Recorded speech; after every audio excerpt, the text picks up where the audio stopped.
Hello friends, আসসালামু আলাইকুম। নতুন একটি ভিডিও দেখার জন্য সবাইকে ওয়েলকাম জানাচ্ছি। লকডাউনের মধ্যেও যারা পিৎজা খেতে খুব মিস করছেন, আজকের আয়োজন তাদের জন্য।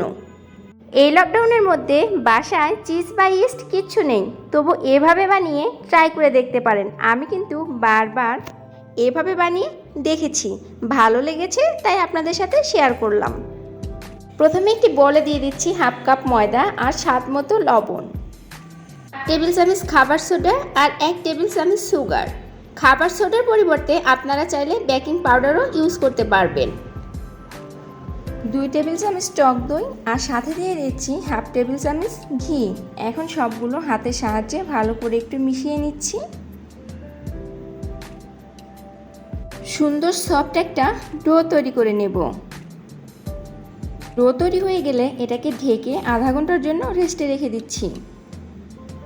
এখন একটা প্যানে দিয়ে দিচ্ছি 1 টেবিল চামচ আদা রসুন কুচি, 1.5 টেবিল চামচ পেঁয়াজ কুচি, একটা টমেটো ছোট ছোট কুচি করে কেটে নিয়েছি, সেই কুচি করা টমেটো দিয়ে দিচ্ছি আর হাফ কাপ পানি দিয়ে এটাকে ঢেকে 5-6 মিনিটের মতো কুক করে নেব। যখন ভালোভাবে সিদ্ধ হয়ে যাবে তখন এটাকে ঠান্ডা করে ব্লেন্ড করে নিচ্ছি।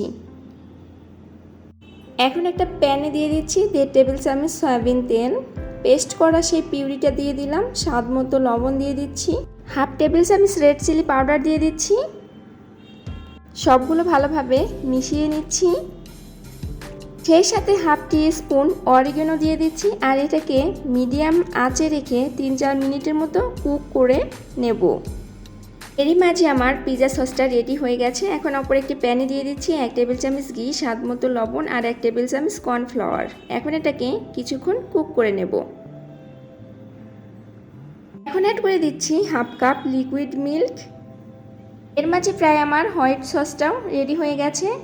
এখন প্রায় 3-4 মিনিটের মতো কুক করে নিলেই হয়ে যাবে। এরকম কনসিস্টেন্সিতে আসলে নামিয়ে নিচ্ছি। মাঝে কিন্তু পিৎজা ডোটা একদম রেডি হয়ে গেছে, আপনারা দেখতেই পাচ্ছেন এটা কতটা সফট হয়ে গেছে। এখন আমি হাতের সাহায্যে ভালো করে একটু মথে নিয়ে পিৎজা শেপের মতো একটা রুটি বানিয়ে নিব। আর আপনারা চাইলে কিন্তু বেলুনের সাহায্যে বেলেও এই কাজটা করে নিতে পারেন। আমি হাতের সাহায্যে এভাবে বেলে নিচ্ছি। পিৎজা ব্রেডটা আমি একটু এরকম মোটা করে নিয়েছি, আপনারা চাইলে আর একটু পাতলা করে নিতে পারেন। আজকের পিৎজাটা আমি চুলায় বানাবো, এই জন্য প্যানে আমি তেল ব্রাশ করে দিচ্ছি। এখন পিৎজা ব্রেডটা নিয়ে হাতের সাহায্যে একটু উঁচু করে সেট করে দিচ্ছি। এখন একটা কাঁটা চামচের সাহায্যে পিৎজা ব্রেডের মাঝে মাঝে এভাবে আমি ডিপ করে দিচ্ছি। এতে করে পিৎজা ব্রেডটা কুক করার সময় ফুলে যাবে না। আর এই কাজটা কিন্তু অবশ্যই করতে হবে।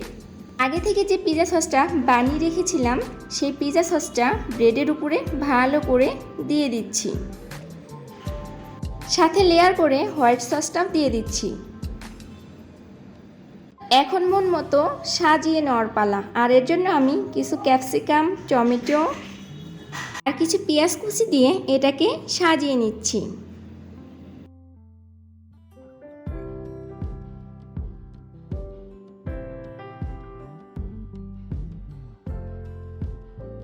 উপর থেকে এখন হাফ টিস্পুন অরিগানো দিয়ে দিচ্ছি আর সাথে দিয়ে দিচ্ছি হাফ টিস্পুন চিলি ফ্লেক্স। এরই মাঝে কিন্তু পিৎজাটা সাজিয়ে নিয়েছি। এখন এটাকে ঢাকনা দিয়ে ঢেকে একদম লো আঁচে 20 মিনিটের মতো কুক করে নেব। আর যখন আপনারা পিৎজাটা কুক করবেন নিচে একটা তাওয়া দিয়ে তারপর পিৎজাটা কুক করে নেবেন, এতে কিন্তু পিৎজাটা নিচ থেকে পুড়ে যাবে না। এরই মাঝে কিন্তু আমার পিৎজাটা একদম রেডি হয়ে গেছে, আমি সার্ভিং বলে সার্ভ করে নিয়েছি। আপনারা দেখতেই পাচ্ছেন পিৎজাটা কতটা ইয়ামি দেখাচ্ছে। আর আজকের পিৎজাতে আমি কোনো প্রকার ইস্ট বা চিজ ব্যবহার করিনি। আপনারা বাসায় ট্রাই করবেন।